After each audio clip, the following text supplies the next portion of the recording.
Joe, are you there, buddy? Yep. Do we have volume there, Andrew? All right, can you hear me now? Oh, yep, we can hear you. All right, and am I coming through okay? You can see the beautiful Rocky Mountains out my office window? Yes, yes. All right, fantastic. Well, great to be with everybody today, and another great opportunity to be talking about life insurance for the many reasons that Bill just outlined, and virtue of the fact that we're in the middle of this pandemic and people are looking for ways to utilize life insurance for more than just a death benefit, which has been our story for a long time. So I welcome you into my studio today where we're going to be talking about how life insurance works in a way that you can tell a story to your high-income earning clients that'll show them life insurance from a little bit of a different perspective. So I've got a presentation I've built out for today. It's a three-part presentation. In my PowerPoint, just a second to load here. You see that beautiful AIG logo up in the corner. Give me a second. Computers are always fast, but never fast enough. And here we go. So the title of our presentation today is called Free Life Insurance Accumulation Topics. And what I want to do is take you, let's move over to the big board. I want to take you through this presentation in a way that you perhaps haven't seen a presentation delivered in the past. So give me just a second here. I'm going to blow this up a little bit so that you can see it a little bit more easily. Hopefully that's better for everyone involved. And give me a minute here to step over to my big board so we can walk through this together. All right, so there we go. So we've got three life insurance accumulation topics that we're going to talk about today, and the three that we're going to focus on all fit together into a story that you can tell about creating an additional retirement accumulations inside of a life insurance policy. The first thing we're going to talk about is the story I call the rule of 25. You'll find out what that means in just a minute. Once we get through the rule of 25, which helps people understand how much money they need to accumulate for retirement, then we'll step into story number two, the 5-10-20 story. This 5-10-20 story says, hey, if the rule of 25 helped you realize that you don't have enough money being set aside for retirement, you need a place to set some more aside, this 5-10-20 story is going to tell you how to do that. And then the third part of the story comes up for all of those clients and critics of yours that, they watch Dave Ramsey on television saying life insurance is not a good investment. They don't think that life insurance is a good place to put money for your future. I'm going to help you answer a question for your clients that they don't know how to answer. In fact, most agents don't know how to answer that question. And the question is, how much does this life insurance stuff cost? A lot of us stumble about trying to give an adequate description for what that is. I'm going to give you a very simple description about how much life insurance costs. And in the process, you're going to see how inexpensive the life insurance is so that you'll be able to convince your clients that if you want to sock away extra money for retirement, this is the way to do it. So let's get our wheels turning first with our story about the rule of 25. Let's see how that story goes. So there's been a lot happening in financial services in the last 25 years or so. About 25 years ago, in 1994, there was a guy named William Bengen. He was an economist and a mathematician. And he wrote an article it showed up in 1994 in the Journal for Financial Planning. It was an article he used to establish this thing we call now today the 4% rule. Now, what I like about this 4% rule is that it's a great rule for helping retirees know how much they can withdraw from their portfolio. Now, in the financial circles today, we've been using this 4% rule for years to help people figure out how much they can take out of their portfolio. How does it work? It's real simple. You just take a look at how much money you have in your portfolio in your first year of retirement, and you multiply that by 4%. Now, if you had, for example, $1 million in your portfolio and you multiplied it by 4%, it would suggest that you could take out $40,000 in your first year of retirement. Now, this is something I find a little bit interesting. How many people do you think believe that if they had $1 million in their portfolio at age 65, they're a millionaire? How many of those people do you think should only take $40,000 out of that portfolio? Do you think they know that? They probably don't. And this is what the 4% rule helped us figure out. Now, how did it do that? Well, this guy, William Bengen, when he created this study, what he did is took 1,000 different market scenarios over a 30-year period of time. He started out with $1 million and said, okay, if I take out $100,000 in the first year and then increase that withdrawal every year for inflation, will it last for 30 years? Well, when he ran that scenario, he found out that it ran out of money way before 30 years. In fact, he had 1,000 scenarios, and all of the 1,000 scenarios failed in that 30-year period of time. So he knew a 10% first-year withdrawal or $100,000 in your first year of retirement was too much. So he went to the other end of the spectrum. He says, what happens if I only withdraw, let's say, $20,000 in the first year? In other words, 2% of my total value, and increase that every year for inflation for retirement. Well, when he did that, all 30 scenarios had loads of money left in them at the end of 30 years, which means he didn't take enough out. What he was trying to figure out is if somebody's going to retire at age 65 and live until they're 95, how much money can they retire with? So this is what he did in his scenarios. He said, I've got 1,000 scenarios, and by playing with those numbers, what he came to figure out is if you took out 4% in the first year and then annually increased it for the cost of living, regardless of the performance of the portfolio. It doesn't matter whether the stock market went up that year or went down that year. Increase it by the cost of inflation, the increased cost of living. What he found is if you used this 4% withdrawal rate, you had a 90% chance that you'd still have money left in your portfolio at the end of 30 years. So this became a great story for these retirees who wanted to know, how much money can I take out of my portfolio and still have a reasonable likelihood that I won't run out of money during my retirement? That was Bengen's whole process. And from that research, and in that article in 1994, he created this beautiful thing called the 4% rule, which has been used in financial circles ever since. Okay, so where does that take us? The title of this first part of our presentation is called the Rule of 25. Why are we talking about the 4% rule? Well, let me take you over to the Rule of 25. So what makes the Rule of 25 different is that it's nothing more than the 4% rule in reverse. I'll explain what I mean by that in just a minute. But the 4% rule is a really good rule of thumb for people that are at retirement, that have their money saved up and want to know how much they can take out. But it's not a very good rule for pre-retirees, because pre-retirees don't need to know how much money they take out. They need to know how much money they need to have. This Rule of 25, which you'll learn is just the 4% rule in reverse, is exactly what pre-retirees need. And the core of answering the question of why this Rule of 25 works is understanding how many times does 4% from the 4% rule go into 100%. And if the answer is 25, and that's where this Rule of 25 comes from, and that's what I want to talk to you about today. So we understand how the 4% rule works. You figure out how much money you have in your first year of retirement, you multiply that by 4%, and that's how much money you can take out each year, increasing every year for inflation. How does the Rule of 25 work? Rule of 25 basically says, figure out how much money you need to spend in your first year of retirement. I'm going to give you an example. This number may seem low to you, but let's just assume that you estimated your first year of retirement expenses to be $60,000. Now, most people probably need more than $60,000 to be able to live for a year in retirement, but you'll understand why I picked that number. It's going to make this example connect for you a little bit better. So first, figure out how much money you're going to spend in your first year of retirement. Let's assume it's $60,000.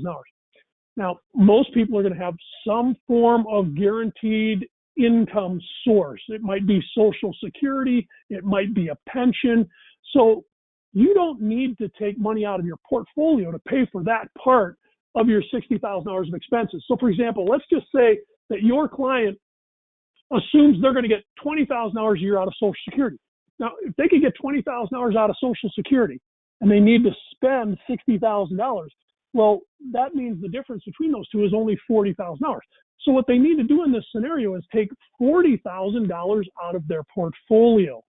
Here's where the Rule of 25 comes into play. We're going to then multiply that net expense of $40,000 times 25 for the rule of 25. And what it says is, if you want to spend $40,000 out of your portfolio in the first year of retirement, multiply that by 25, and you ought to have $1 million in your portfolio. Now, you can see how this makes sense. When we talked about the 4% rule, we said, take $1 million, multiply it by 4%, that'll tell you what you can take out, it's $40,000. The rule of 25 says, if you want to spend $40,000, multiply by 25, it tells you you need $1 million in your portfolio. Because if you had $1 million in your portfolio and you multiplied it by 4%, it would be the $40,000 that you're trying to spend. See how that math works?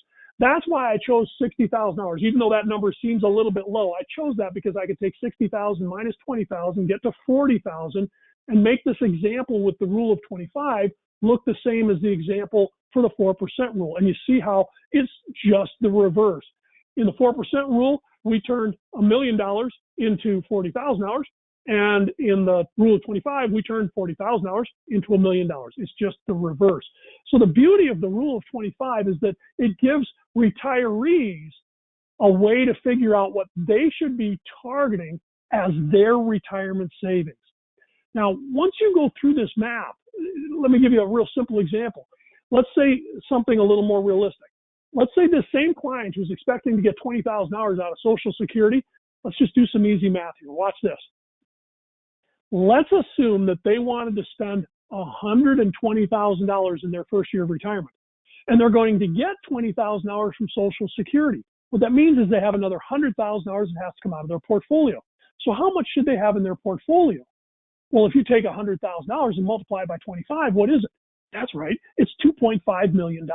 Bang, right there off the top of your head, you're able to help a client understand that if they're going to need $100,000 out of their portfolio in their first year of retirement, they better have about $2.5 million in their retirement portfolio.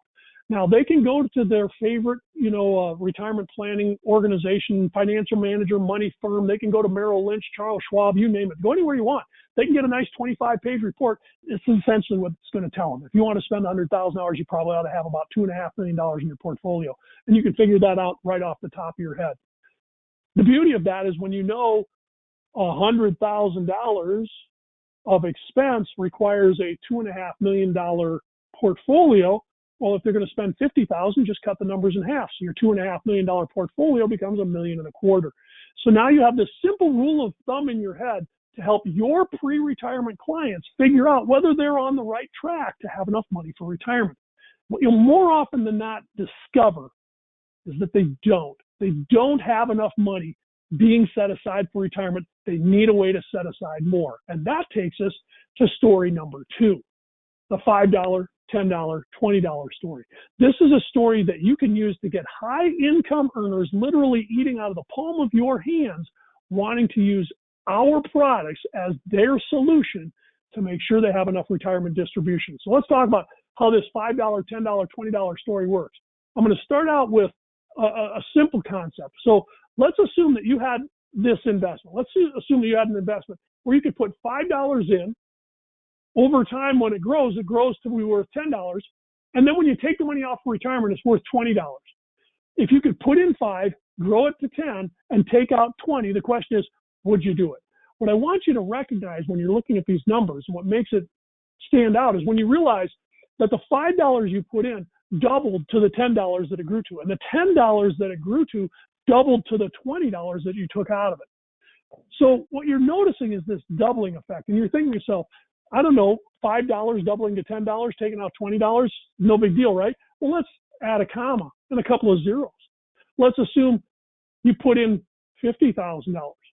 It grew to $100,000, and you took out $200,000. Now would you do it? And let me give that some perspective. You notice here that the $5 doubled to 10, and the 10 doubled to 20. But what you might not have noticed is that the $5 quadrupled. The $5 that you put in quadrupled to be worth the $20 you took out. Let me give that some perspective by talking about a scenario you might be a little bit more familiar with. Let's just say, these will just be round numbers to use this example. Let's just say you have a house that you spent $50,000 for, and then it sells later for $200,000. Would you consider that to be a good deal? That quadrupling effect. If you had a house you paid $400,000 for and you sold it for $1.2 million, would you consider that to be a good deal? Literally everyone I talk to who considers the possibility that the value of their house would quadruple thinks, oh my God, if I could do that, it would be fantastic. How can I get that to happen? Well, I don't know if I can get that to happen with your house, but I might be able to help you get there with your retirement plan.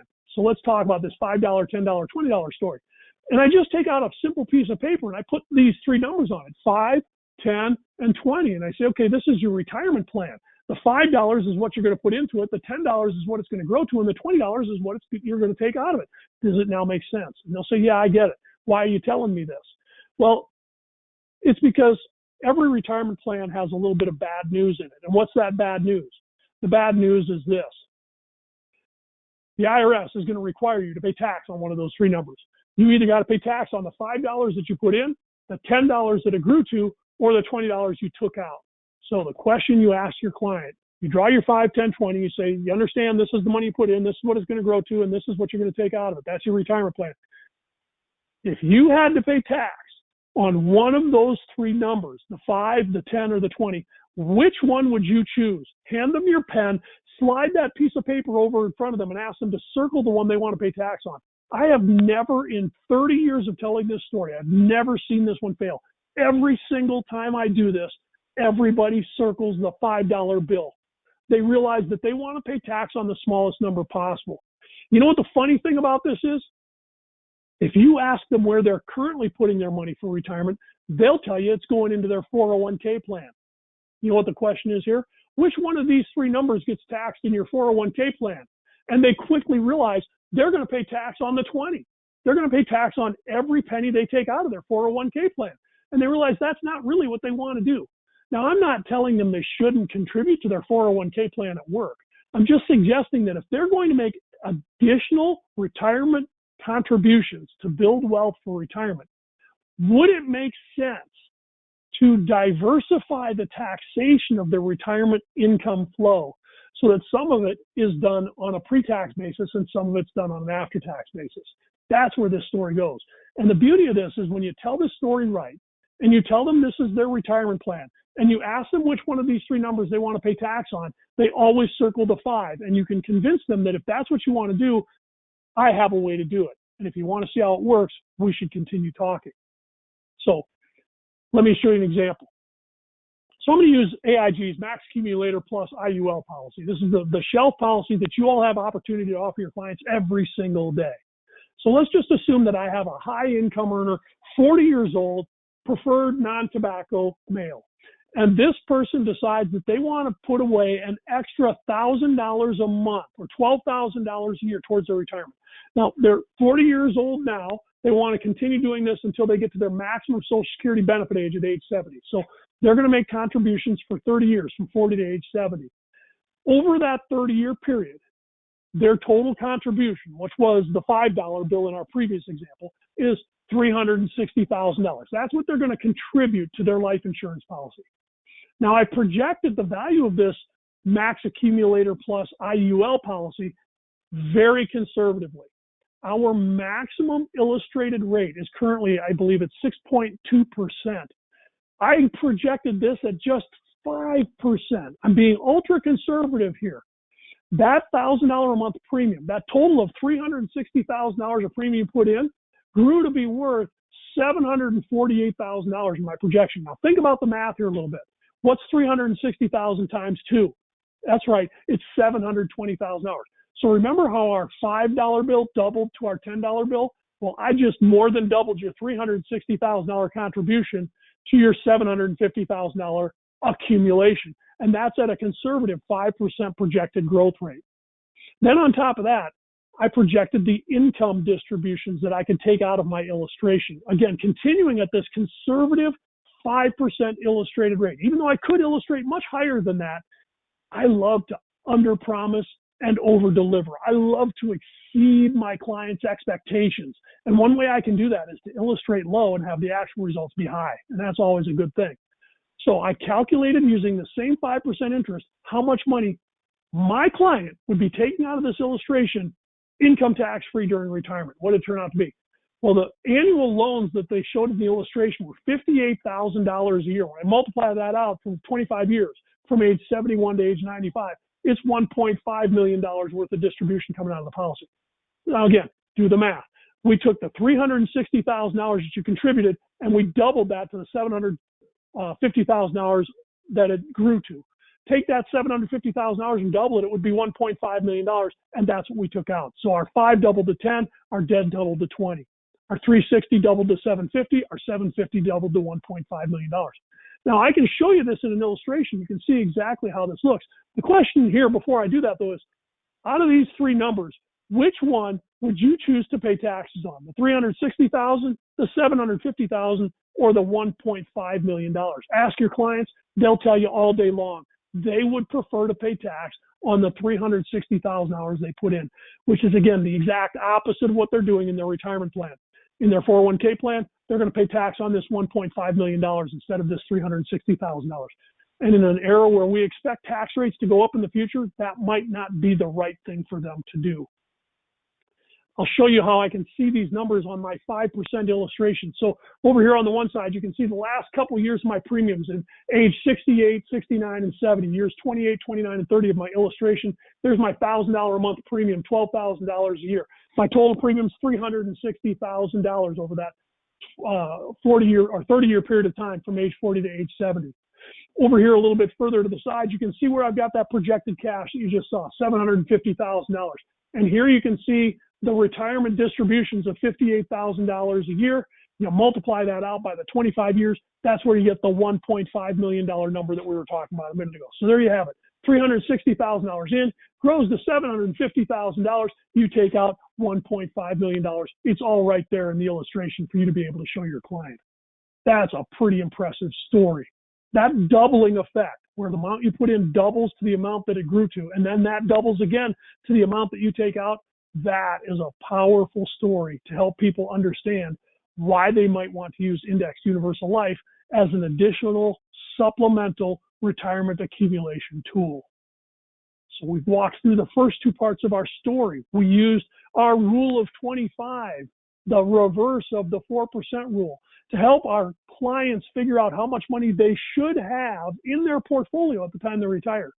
They realize they're not on track to have that much. So our $5, $10, $20 story helps them to realize a way they can create additional funding for retirement. But then you got those people that watch Dave Ramsey and Susie Orman, and Dave Ramsey and Susie Orman are saying life insurance isn't a good investment. You shouldn't put money in life insurance. The question is, how much does life insurance really cost? And do you have a way to explain that to people? If you can find out a way to explain to people how little life insurance actually costs when it's being used as a supplemental retirement tool, you'll have your clients eating out of the palm of your hand. So the question is, how much does life insurance cost when you're using it for supplemental retirement income? This is really cool. Check this out. I'm going to use the same sample assumptions that we used just a minute ago. We've got our same 40-year-old male preferred non-tobacco. I'm using my same max accumulator IUL. I'm projecting at the same interest rate, which, by the way, it's important for me to note in this next part of the story. In year 6+ in AIG's max accumulator plus IUL policy, we have an extra built-in 65 basis points, 0.65% of additional bonus interest, regardless of what the underlying index does. So what makes that important is that if you had a year in year 6 or later where the index you invested in, let's just say it was the S&P 500 for sake of simplicity, you had all of your money in the S&P 500 index account and that return was negative. Now, because it was negative and you were in an indexed universal life policy, what's your return? That's right, you get the 0% floor. But with AIG, you don't just get the 0% floor. In a year where you would have gotten a 0% return, you're going to get an extra 65 basis points. So you're going to get over 0.5% in a year where the market went negative anytime in year 6 and beyond. But in my illustration, when I'm just running my illustration the way you run illustrations every day, you pick an interest rate. And the real interest rate I'm projecting, when I plug in a 5% projected rate, is really 5.65% in year 6 plus. That's going to come up again in just a minute in helping your clients understand the true cost of life insurance when used as a supplemental retirement funding tool. Now, in our previous example, we did $1,000 a month premiums to age 70, which, by the way, I didn't talk about this before, but what that generated was a $220,000 non-medical death benefit. Because as Bill was mentioning in his opening comments, we just increased our non-medical limit on our term policies to $1 million, and we increased the non-medical limit on our UL policy to $2 million. So obviously a $220,000 death benefit is way below the non-medical limit. By the way, just as an aside, for your clients that make a lot of money, and I know you bump into these people from time to time, with AIG's $2 million non-medical limit, a 30-year-old could contribute up to about $50,000 a year to their retirement savings inside of an indexed universal life policy, non-medical. A 40-year-old would be able to contribute approximately $75,000 a year to an IUL policy with a $2 million death benefit on a non-medical basis. We're talking about policies that could turn around in a matter of a few days. A 50-year-old could put about $100,000 a year into a $2 million policy. So what I'm showing here is just $1,000 a month into a $220,000 policy. This is kind of a baby plan. Your clients could put away $50,000, $75,000, $100,000 a year on a non-medical basis. And obviously, if they wanted to put away more than that, they just have to take the medical exam to do it. Still a great deal. Then lastly, just like in our previous example, I calculated those exact same loans, $58,000 a year every year for 25 years. Now, I want to use this information to show you how much life insurance costs. Now, how do I do that? When clients talk to their financial advisors about how much their investments cost, or they read the prospectus that's provided with every securities investment they make, there's going to be a page in there that shows the percent cost of the investment attributes. Typically, those types of investments cost about 1%. If you want to participate in your firm's managed asset program, it could cost you another 1% for that as well. So that's a total 2% cost that you could be incurring to be inside of a managed asset program through a money management firm, whether it's Fidelity, Merrill Lynch, Wells Fargo, you name it, any of those firms. How much does life insurance cost compared to that? That's the story we want to get to. And the way I do that is with a report that you can generate in almost every single life insurance carrier's software. It's called the Internal Rate of Return Report. Now, you may have never known to use it this way before, but I'm going to show you a way that you can use the Internal Rate of Return Report to show your clients how inexpensive life insurance is. Let's take a look. So here, you can see up here, the title of my report. It's the Internal Rate of Return Report, and it's got a couple of extra columns in here. You're used to seeing these columns, your accumulation value column, your cash surrender value column, your death benefit column. But look what I have over here. In this report, I have a cash surrender value IRR, internal rate of return. And I also happen to have a death benefit internal rate of return. What I'm focusing on is this red circled box, my cash surrender value internal rate of return. Now, in order to make this make sense, you have to understand how to interpret this report. So let me give you an example. If we look at the cash surrender value, internal rate of return at age 70, so all right, we'll take this age 70, we follow it over, that return is 4.38%, right? So the question is, what does that mean? Well, that 4.38% means that if you wanted to pay $1,000 a month for 30 years, a total of $360,000, and have a cash surrender value of roughly $750,000, if you wanted to do that in an alternate investment, that investment, after charges and taxes, would have needed to return 4.38% every single year for all 30 years. Now, the reason I emphasize that is a lot of people misunderstand this report. They think that in order to get this $748,000 in the 30th year, you needed 4.38% in the 30th year, 4.33% in the 29th year, 4.28% in the 28th year, 4.23% in the 27th year, and so on all the way back. That's not the way you read this report. Every single internal rate of return that is shown here is the rate of return that would be necessary in that year and every single preceding year to be able to generate those results. So what this report is telling us is to put in $360,000 to have it grow to be worth $750,000 would require a 4.3% after tax, after charges rate of return. Now, what do we say the charges commonly are in a managed asset program? Close to 2%? Well, that would be a 6.38% return you'd need right there. Then what are taxes on top of that? Well, if taxes are 30%, that would suggest you'd need about a 10% return on a managed portfolio to net the 4.38% you need after taxes and after asset management charges to be able to end up with this result. Now let's take it one step further. You can see here, beyond the distribution, I've got all these loans coming out. I've got the $58,000 that we showed in our previous example coming out as loans every year of the program.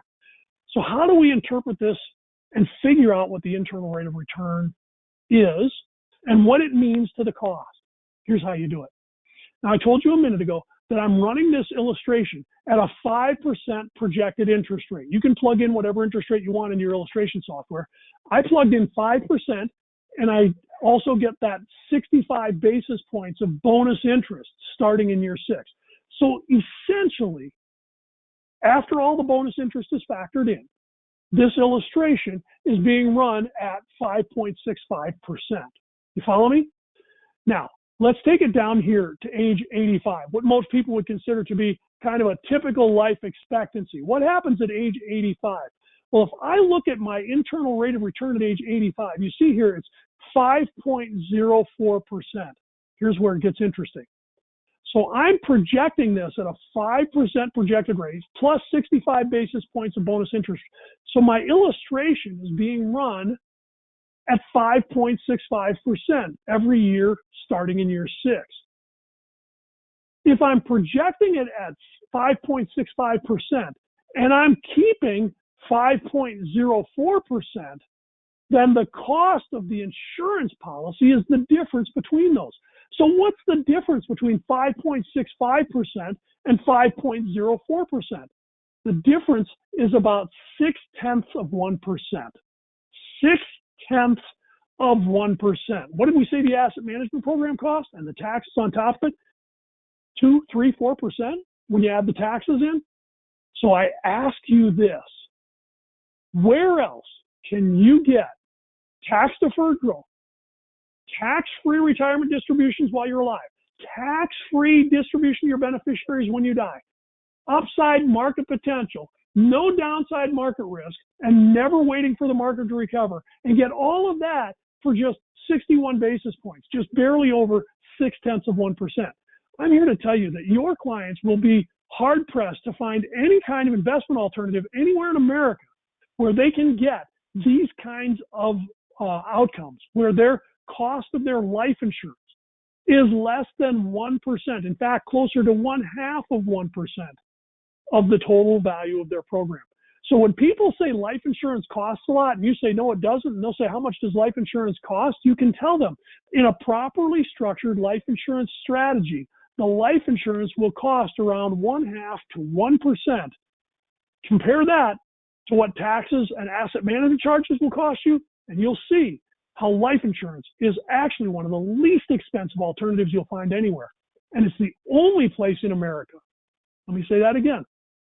Indexed Universal Life is the only place in America where your clients can have upside market potential with no downside market risk. So when you package all of that together, the low cost, the upside potential, the elimination of the downside market risk, you have a program that's almost irresistible to your clients. So we wrap this up. We talked about 3 things. We talked about the rule of 25 to help your clients figure out how much money they need to have the 5, 10, 20 story to help them realize a better way to get there. And then lastly, how much does life insurance cost? A simple story that helps your clients understand how low cost life insurance is and why life insurance could be such an important part of their overall financial strategy. So with that, I'm going to head back to the studio. We'll leave the big board behind. Let me get back to the studio. I'm going to turn the microphone back over to Bill. We'll be able to check the queue and see if there's any questions. And just give me a second Joe, here, and I'll give Bill back the control. Joe, that first of all, I got to tell you, best IUL presentation I've seen. And I'm not just saying that because we have hundreds of people on today, but that was amazing. I even had one of our marketers sent me a text and said, "Oh my gosh, I think I'm ready to start selling IULs." And she wholesales. So this was amazing. Thank you so much